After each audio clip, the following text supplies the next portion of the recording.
the Cheap Access to Space Forum, and this is actually our second annual forum. We started last year in Huntsville. And this is sponsored by the Space Frontier Foundation. I'm a member thereof, and this forum is sort of my creation. And so if there are any problems with it, I take full responsibility. But the purpose of this forum really is to get discourse on a number of different kinds of topics, a number of different disciplines. You know, cheap access to space is something that involves many different disciplines. It involves technology, it involves economics, it involves social issues, it involves a lot of different things. And so it really didn't fit into any particular track. So that was sort of the purpose of this forum, to sort of put all of this stuff into one theme. And this year, I think we're a little bit tighter than we were last year because we have sort of a single theme, and that is integrating solar power satellites with Delta Clipper type of technology and what happens. And so that's basically what we're going to be considering today. And we had 4 speakers. Our first speaker, Rick Tumlinson, apologizes. He can't make it. He twisted his ankle.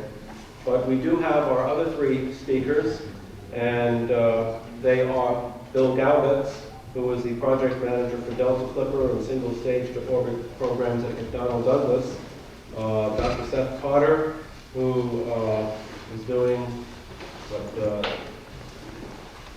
SPS studies at New York University and grants from Space Studies Institute. And myself, I am an application programmer at Bell Communications Research and a member of the Space Frontier Foundation, and my interest is in making things happen. My name is Bob Biase. And without further ado, I want to introduce our first speaker, who is going to be Seth Potter, and he's going to be talking about solar power satellites and early possible high volume market. Thanks, Bob. I want to ask you to forgive the early part of my talk, which is probably going to be things that you've heard already. I want to review the solar power satellite concept a little bit, not so much because you don't already know it, but just to put it in the context of this talk. And as Bob said, this will summarize research done at New York University. About half of what I'm going to show was done under a grant from the Space Studies Institute.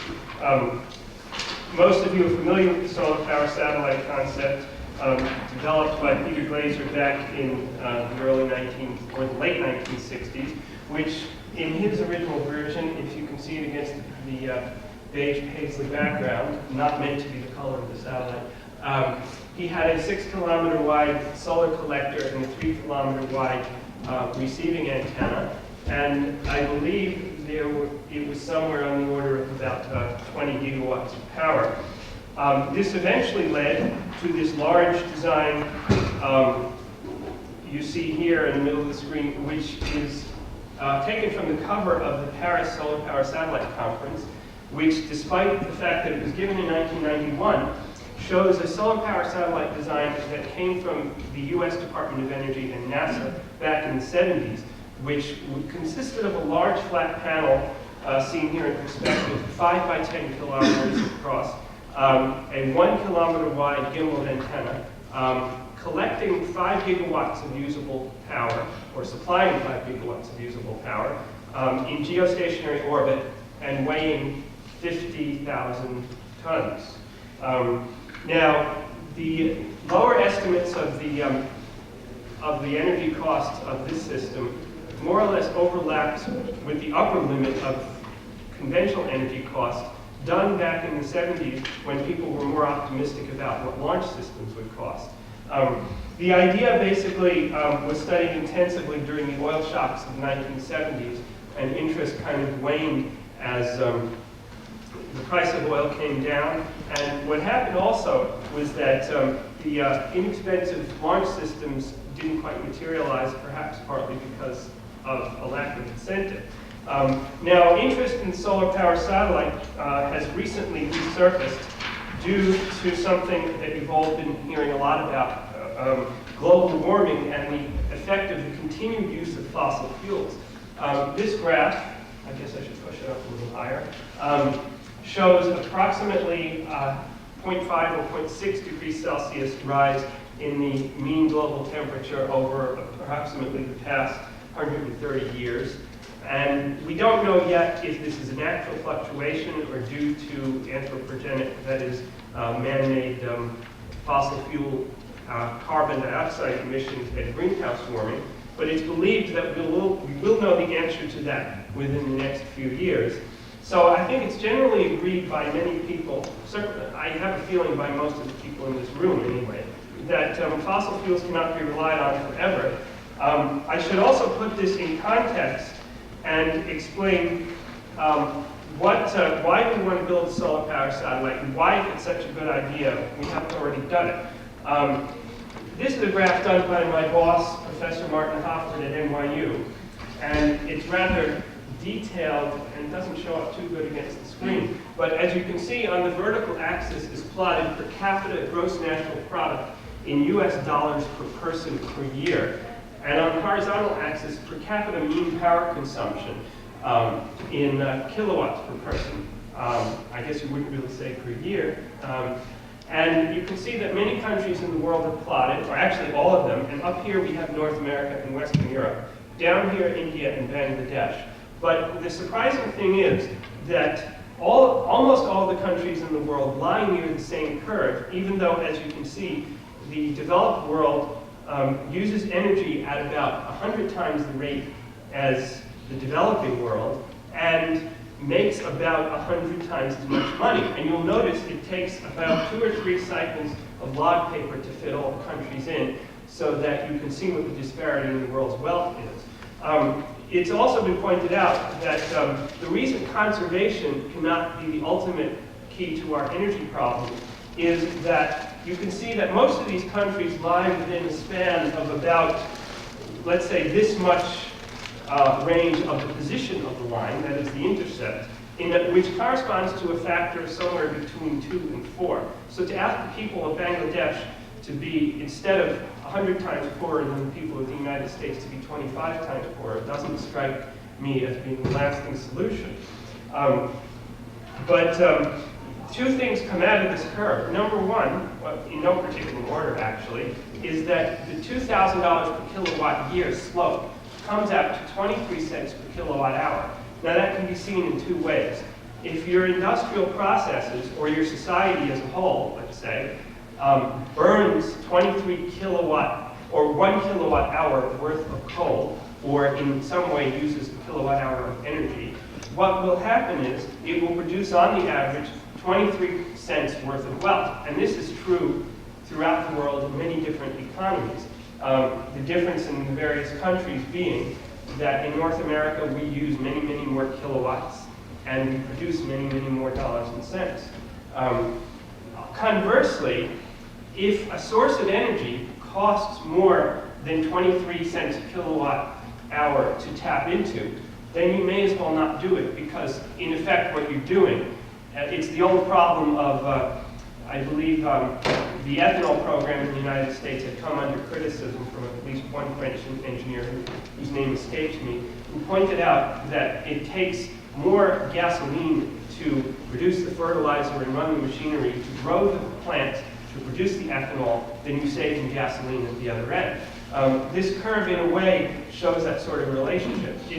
If it's costing you more than 23 cents to extract a kilowatt hour of oil or coal out of the ground, then you may as well not do it. And what this also implies is that once your energy costs are below 23 cents a kilowatt hour, actually maybe considerably below it, but I'm not in a position to make a conclusion, then you may as well go ahead and do it. And what this means is that the solar power satellite is usually compared to oil and coal and natural gas and shown to be more expensive per kilowatt hour. Of course, at this point, it probably would be.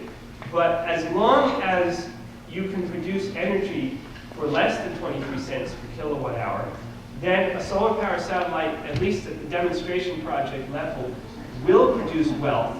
At least it will produce more money than it costs to run the demonstration project. So this seems to me if you're shooting for 7 cents a kilowatt hour, people say that's a long way off. Solar power satellites are not going to do any good in the near term. I'm claiming here that you don't, in the short term, have to be that good. I mean, your batteries in your camera flash probably use energy at many, many times 23 cents a kilowatt hour, but you consider it a small price to pay for portability. Now, getting back to the original question of what we do about this problem, which is the main showstopper for the SPS at this point, that is, this graph shows the Earth as being at the bottom of a 4,000-mile deep gravitational well, and the Moon in what they call a gravity dimple that's only 200 miles deep. So it takes about 20 times less energy to lift material from the Moon. This suggested to Jerry O'Neill, among others, that lunar mining may be one way in which we bring down the cost of SPS. If we can bring down, if those 50,000 tons for one satellite cost 20 times less, actually it would be 50 times less because of the lack of an atmosphere, you can use mass drivers, then the SPS becomes more attractive. Toward that end, the Space Studies Institute commissioned a study to redesign the solar power satellite to use lunar materials. Now, I should point out, and this graph actually does it for me, that in the original study, which is basically similar to this bar graph, the leftmost bar from Boeing, shows a 50,000 ton SPS consisting of, consisting of terrestrial material. And that's what you see in this dark bar graph. And this is pretty much the old reference design. There was a study of general dynamics which replaced as much of the SPS as possible with lunar material. And for instance, you can get silicon for the solar cells and aluminum for the support structures from the Moon. And if you can replace that as much as possible, you can replace about 90% of the mass with lunar material. Of course, certain things such as silicon carbide for lightweight support structures are not available on the Moon, but you still replace 90% of the mass, which is pretty good. Well, SSI tends to look at the big picture, and they said, suppose you redesigned the reference SPS to take maximum advantage of non-terrestrial, particularly lunar material. What they did was commissioned a study by Space Research Associates in somewhere out in Washington, the exact location, to do such a redesign.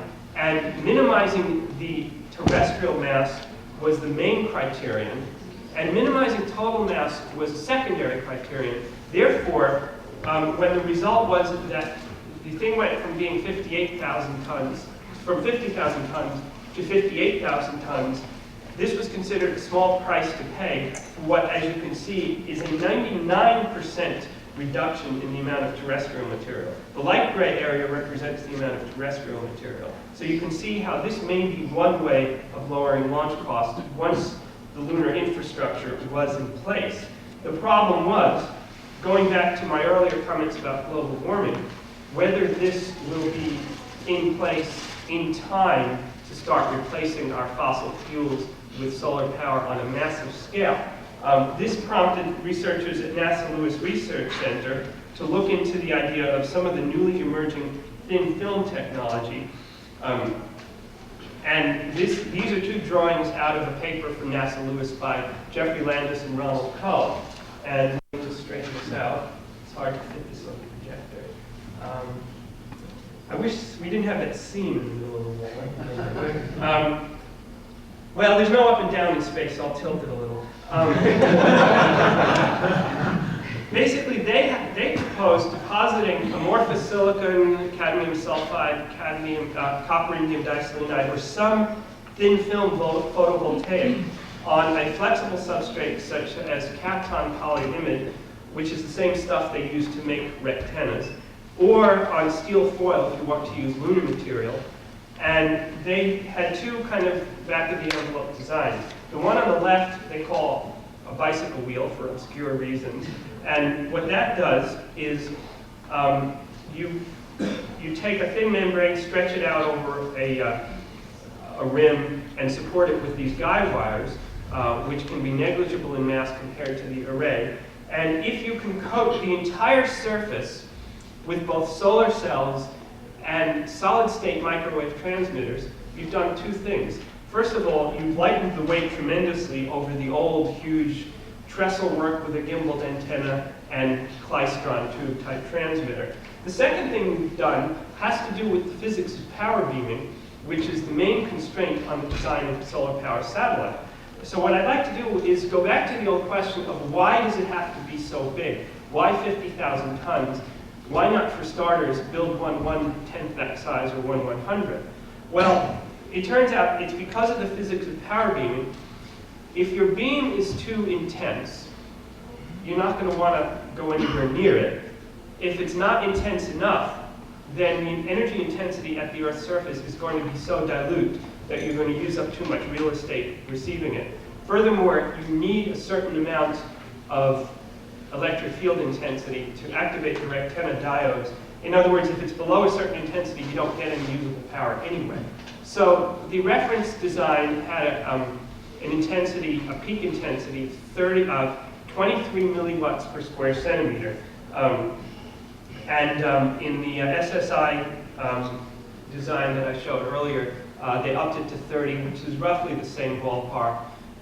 Some people think you can safely go to 100, but I'm going to, for the rest of my talk, stick in way to more conservative figures.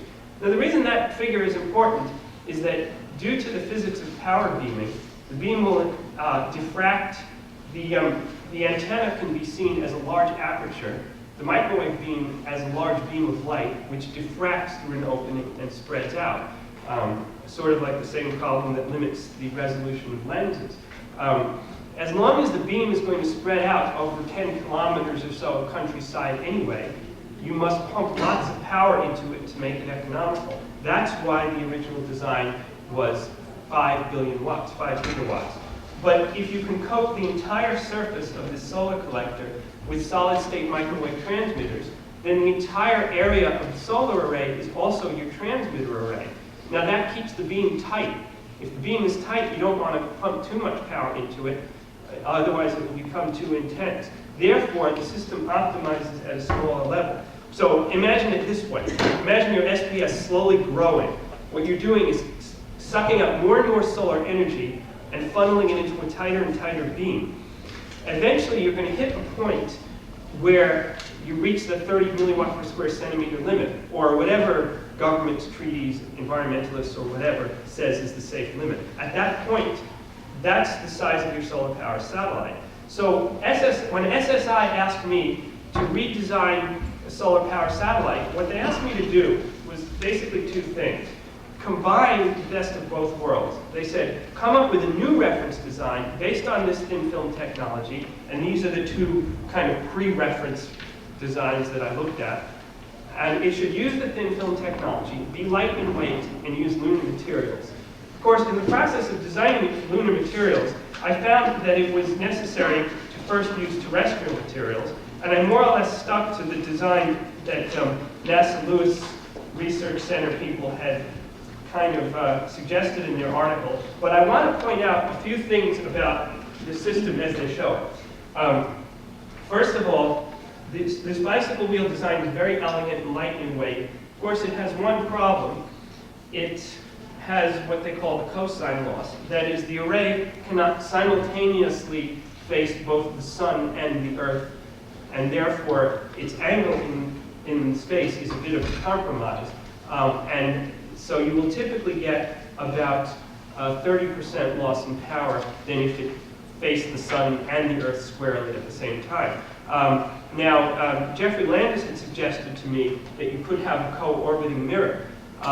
What happens if you do that is you will double the mass because the mirror will weigh about as much as the satellite, and you will, on the other hand, get rid of the 30% cosine loss.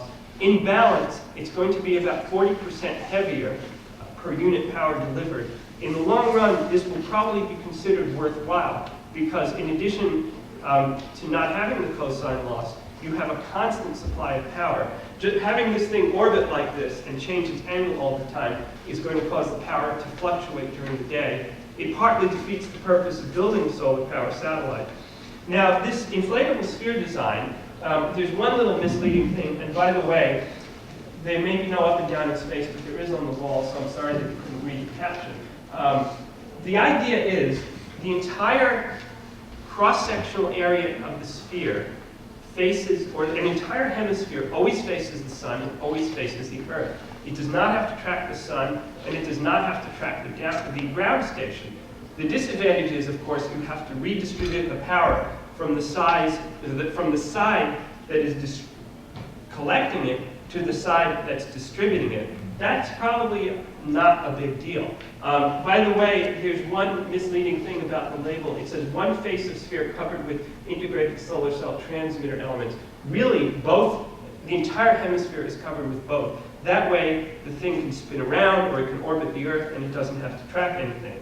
So basically, I considered 3 different designs, and one which I call bicycle wheel, to be consistent with NASA Lewis. The other, which I refer to as bicycle wheel with mirror, and the third, which was inflatable sphere.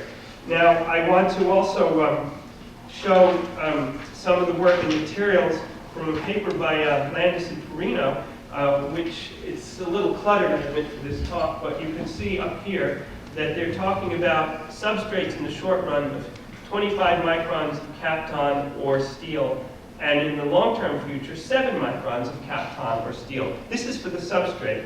And then you coat it with some kind of solar photovoltaic material.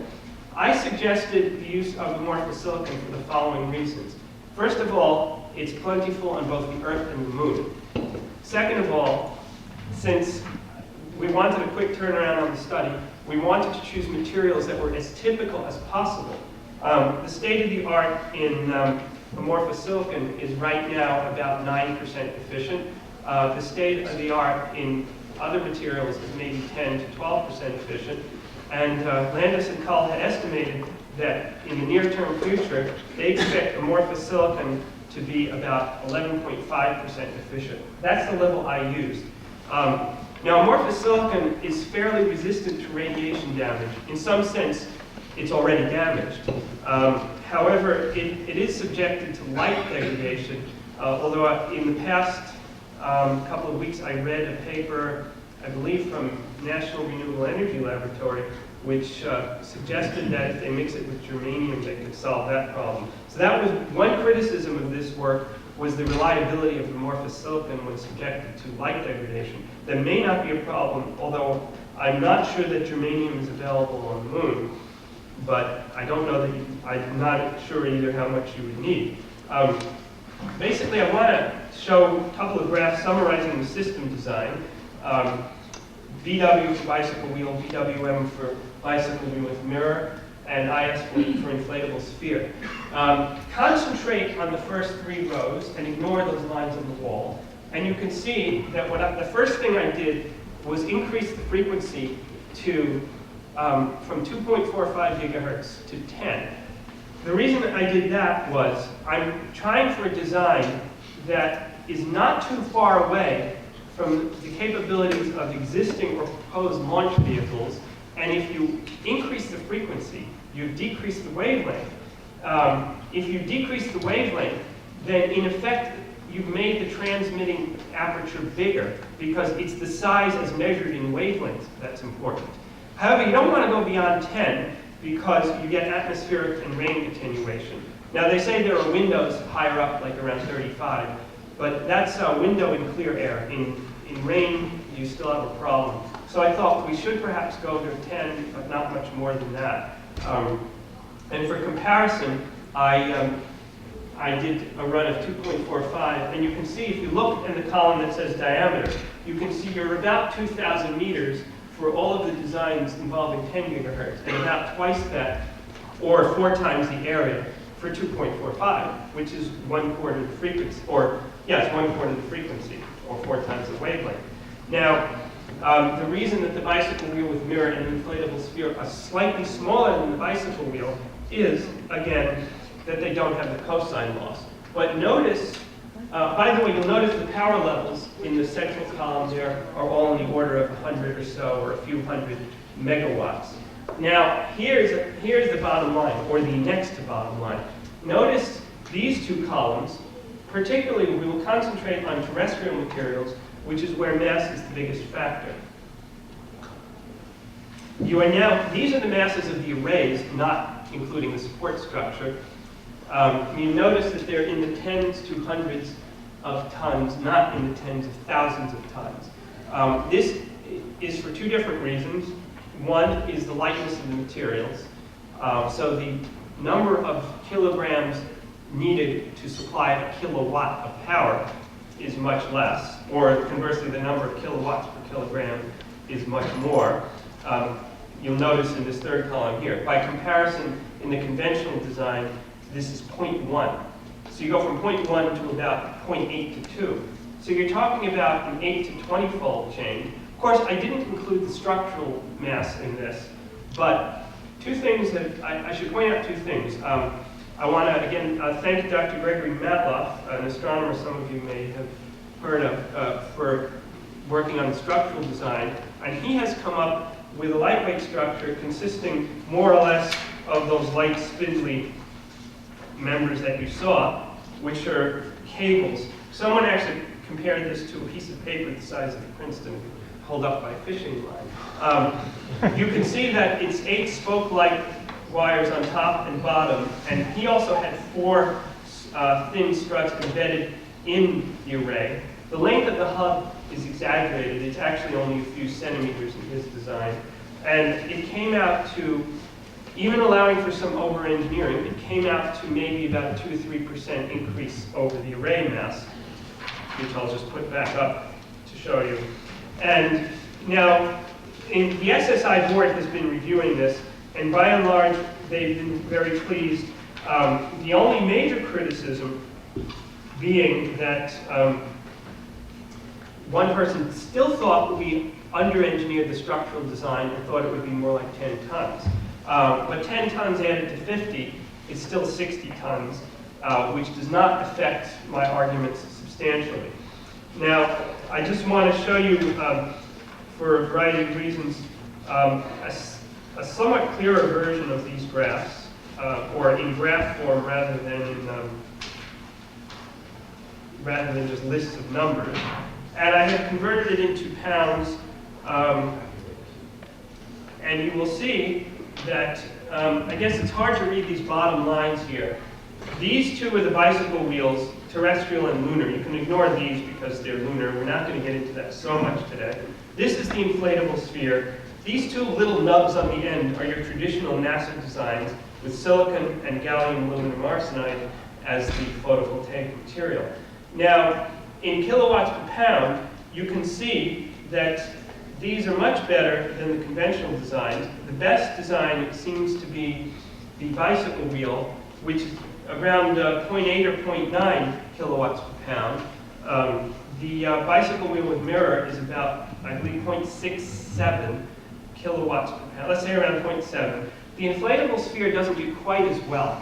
The reason for that is, think of a sphere of radius r has a cross-section of pi r squared, a surface area of 4 pi r squared. So in a sense, it has 4 times as much skin as you really need.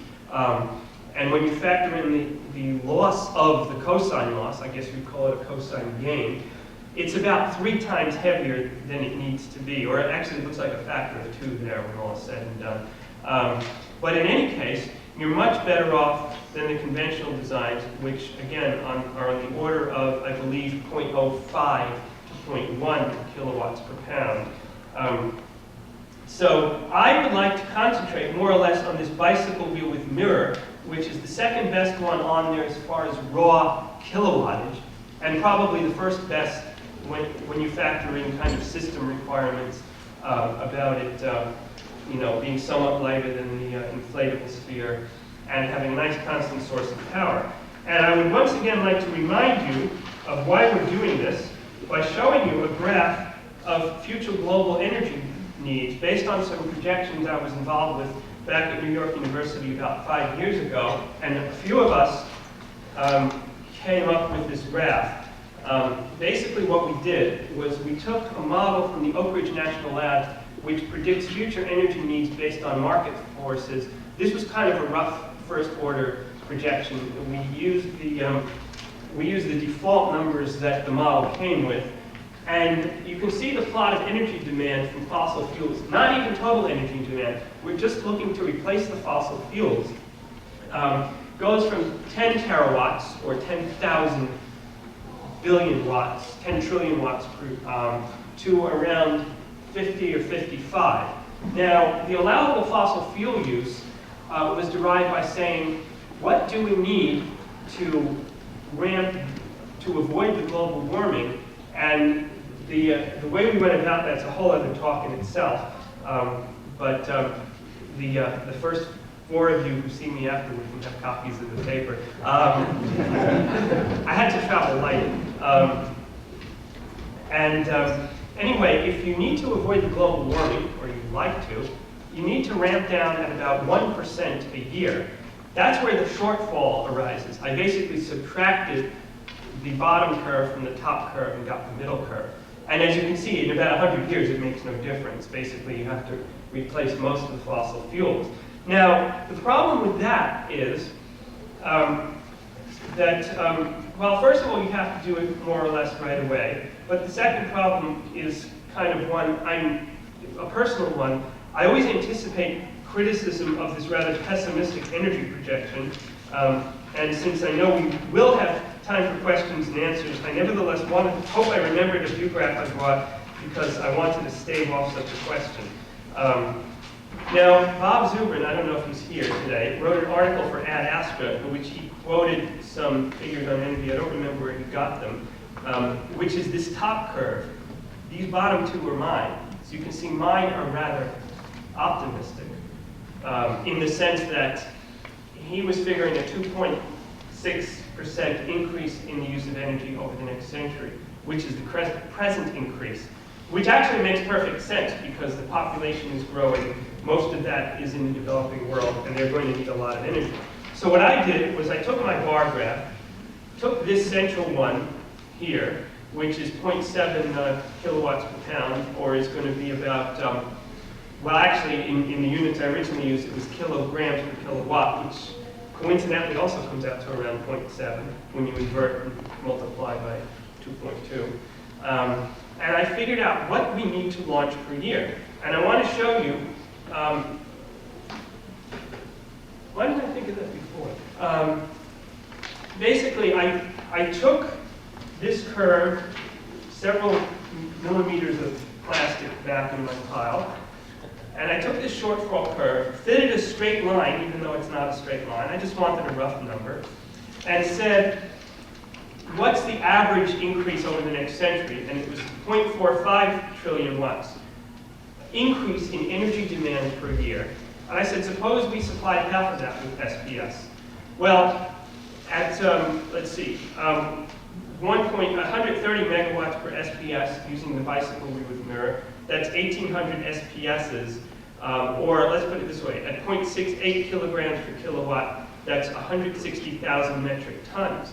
Now, I want to also recall that in the original NASA DOE reference design, they talked about launching 2 50,000-ton SPSs per year, or about 100,000 tons. Now, they were proposing advanced launch systems and lunar mining based on 100,000 tons of launch per year. What I've done is I've shown that the SPSs can be made much lighter, but the global energy needs, if we want to avoid the warming in any serious way, are much higher than originally estimated. It balances out and then some. So I'm projecting perhaps 160,000 tons a year to launch. And if that sounds like a lot, you would need 2.3 million tons in the original design.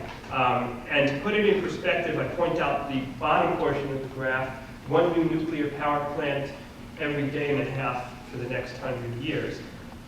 So I leave you with the following. Which would you rather do?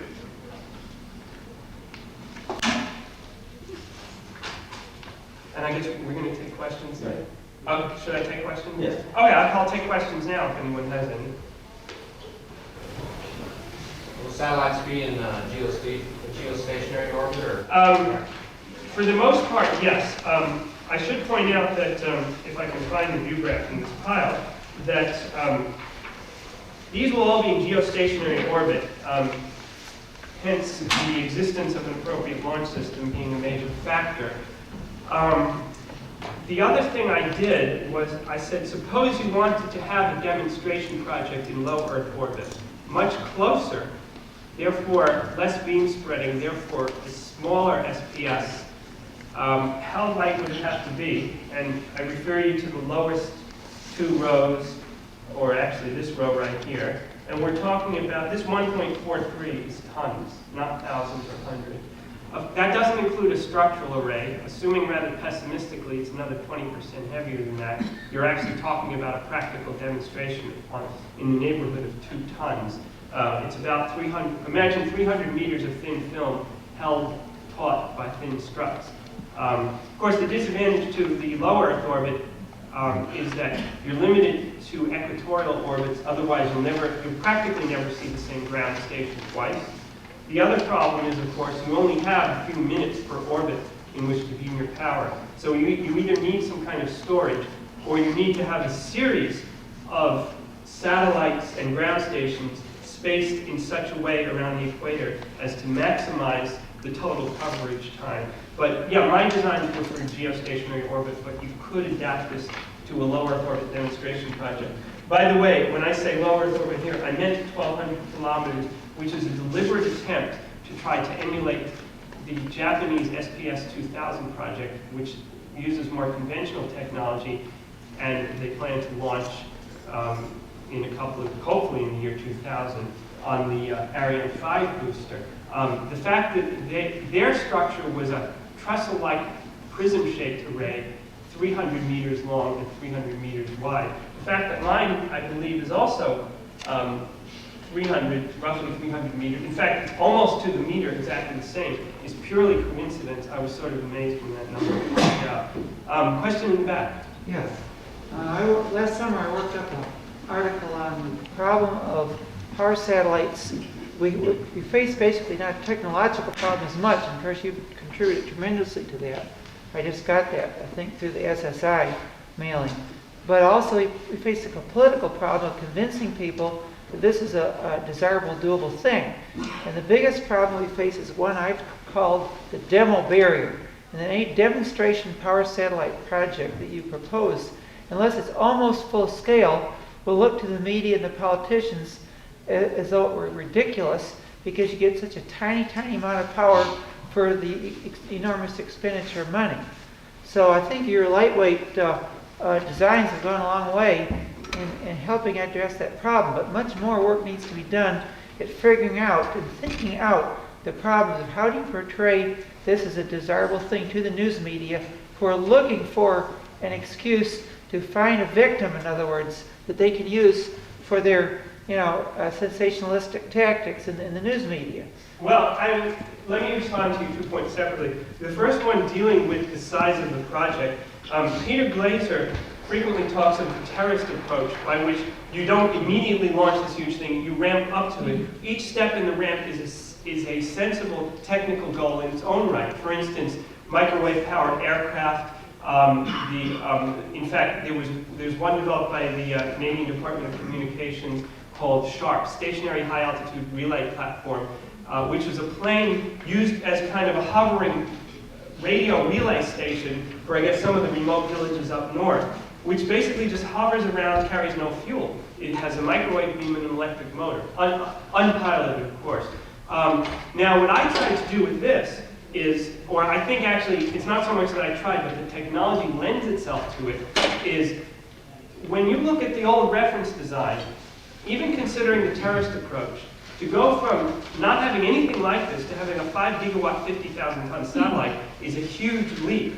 If we can make the step to something practical and economical smaller, then it's more likely to happen. If you go to the bank and say, I want a loan to finance a 5 billion watt, 50,000 ton satellite in geostationary orbit, you're less likely to get the loan than if you say it's going to weigh 50 tons and supply 100 megawatts, it's less of a risk. And therefore, it's very, to address your first point, this is all these designs are very first order. Alan Wasser over lunch suggested about 3 different improvements. I mean, all this may come to pass. In a way, I think that the solar power satellite itself and the thin film technology is radical enough so that I don't want to overdo it. I want to keep things conservative, as if this is conservative. So your first point is very well taken. You need to make the steps more bite-sized. Now, your second point is, I feel that the question of the microwave safety is going to be the major showstopper in public acceptance. The thought is hardly original with me. Dr. Gay Kanoff, who I believe is at this conference, although I don't see her in this room, has written on the environmental problem. She believes that in practice, the electromagnetic compatibility with present-day electronics and communications is going to be more of a disruption in people's actual lives than a danger to what are really very low-intensity microwaves when you move beyond the rectangle.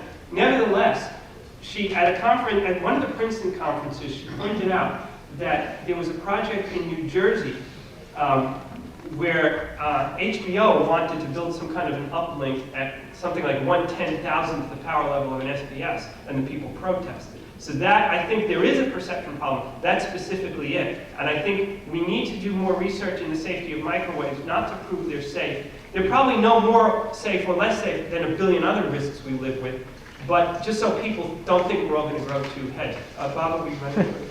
So you still have another 5, 6, 7 minutes. I'll take this gentleman here. Just want to point out, probably the most significant obstacle to the SBS program is because of the large-scale receiving antenna. Any opponent of SBS, and there are going to be opponents, all they have to do is get a few hundred square feet within that area and be able to hold on to it, and you will not be able to operate. In practice, what you may say is true. There's kind of a reverse eminent domain thing. In other words, you have a 10-kilometer swath of, actually, my design optimizes out at a 1,500 meter diameter. That's how big your rectangle is going to be. It's a lot smaller than 10 kilometers. So right away, the thing is about 1/8, I believe that, or 1/7 the width, or about 1/50th the area. So this now becomes 50 times less likely. Nevertheless, your point is well taken. And on the other hand, the land can have multiple uses. In the high frontier, Jerry O'Neill shows an illustration of cows grazing under the rectenna. The rectenna would absorb most of the microwaves. If it didn't, it wouldn't be much of a rectenna. And cows can graze, crops can grow under it. If this was important enough for a power company, for a government, you could pay a farmer enough money to let him, so that he will let you cover his land with what one person compared to chicken wire and telephone poles. So your point is well taken, but there is a way around it. I believe you had a question. Another point of comparison will be to put the same thin film technology on the ground directly and avoid all the losses and all the radiation hazards. Have you compared the economics of doing that? Yes. I wish I had kept my viewgraphs just a touch more organized, but the first point the first part of your question, or the first part of my answer involves no viewgraph. That is to say, when you average over the day-night cycle, the latitude, the seasons, atmospheric attenuation, there is on the average 8 times as much solar energy in space as there is on the Earth. Or think of it this way. It's again the ratio of the cross-section of the sphere, i.e. the Earth, to its total surface area, pi r squared divided to 4 pi r squared. There's a factor of 4. Atmospheric attenuation is another factor of 4. Right away, for a given amount of power, you need 8 times as much solar collector on the ground as you do in space. Now, of course, since the rectenna takes up land, you undo that, but you only undo half of it. So you lose power going down, too. There is very little atmospheric attenuation of microwaves below about 10 or 15 gigahertz. Furthermore, the rectenna converts the microwaves at an efficiency of 88%.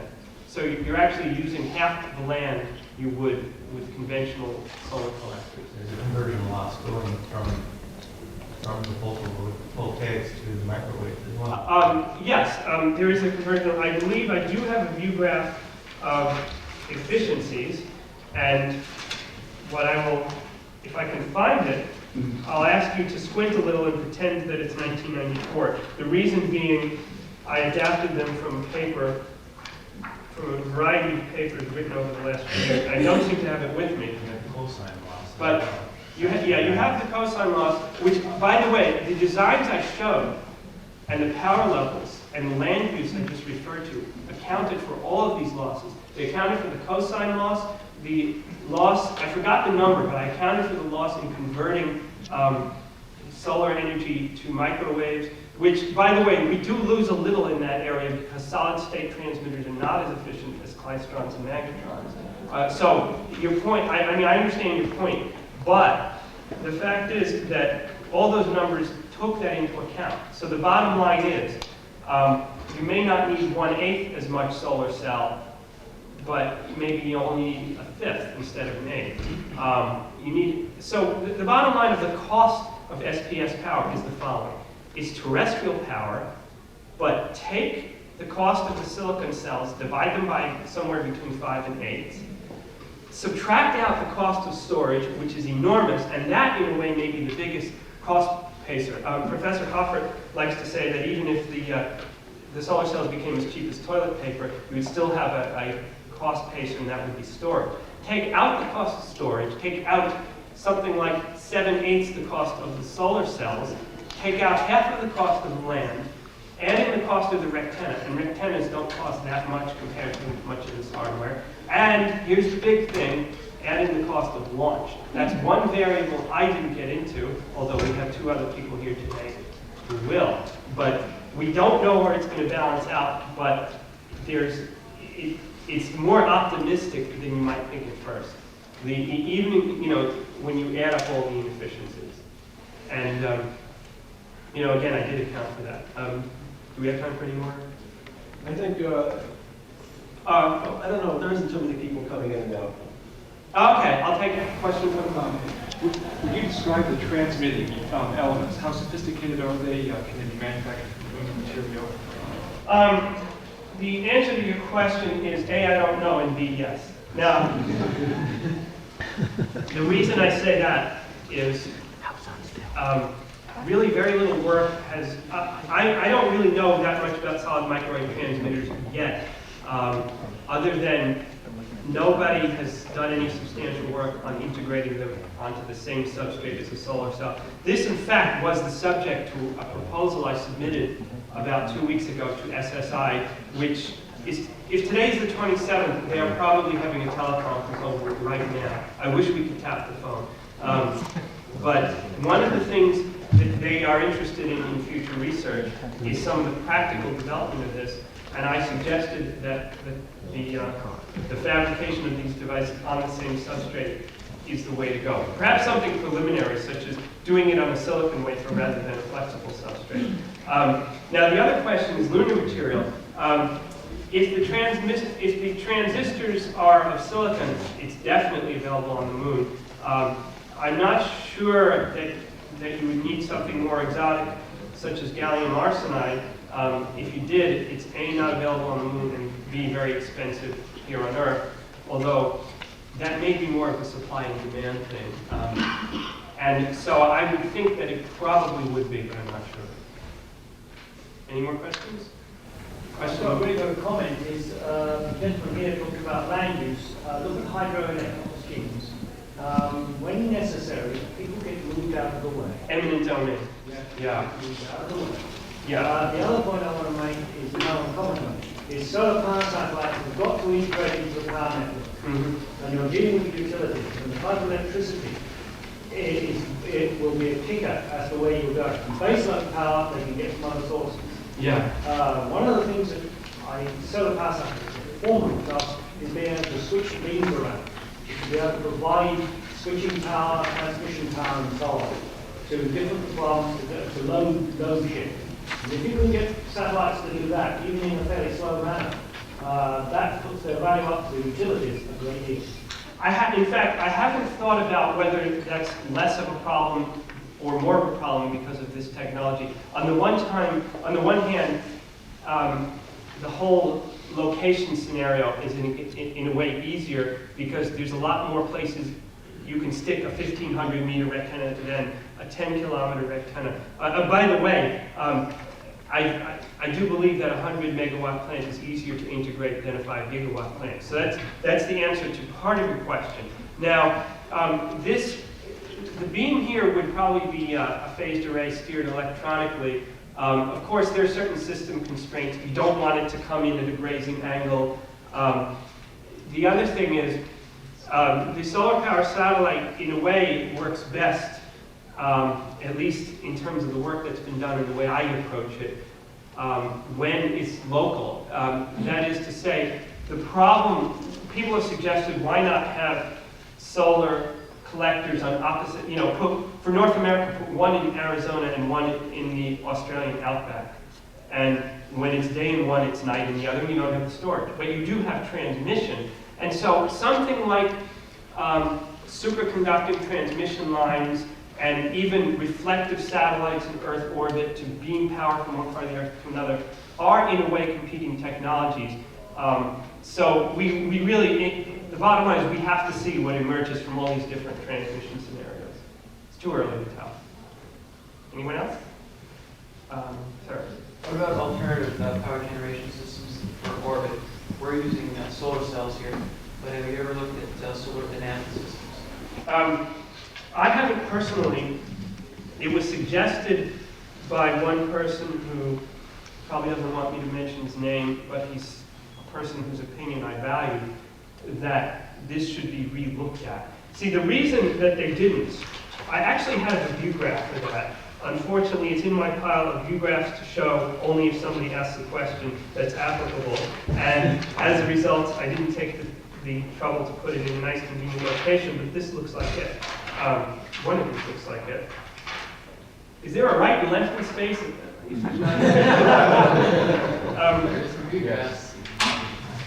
This, I think, this gives an answer to your question, although not the right one. Here's why. This is from the SSI study on the more conventional lunar-built solar power satellite, and they compared the active versus passive arrays in non-lunar system masses. Actually, what we really want are system masses, which is this. And you can see silicon planar is the best, and so your Stirling cycle and Rankine steam cycle are not as good as silicon planar. So that after this study, they tended to kind of run away with that. That has since been rethought. Rankine and Stirling engines, it turns out, can be built from lighter, more exotic materials, and it has been suggested to me that I look into designing a Rankine or Stirling or other type of active solar power plant in space using some of the new materials. That the answer to whether it might be better, this shows that the answer is no, but it's an obsolete answer. The answer is really maybe, but I haven't yet looked into it. Any other questions? Okay, I want to invite everyone to take a copy of my SSI article on this technology and a more general article on solar power satellites. I apologize that I did not bring enough copies, so the first 20 people up here can beat up on the others and grab them, and I have about 3 or 4 copies of the environmental stuff.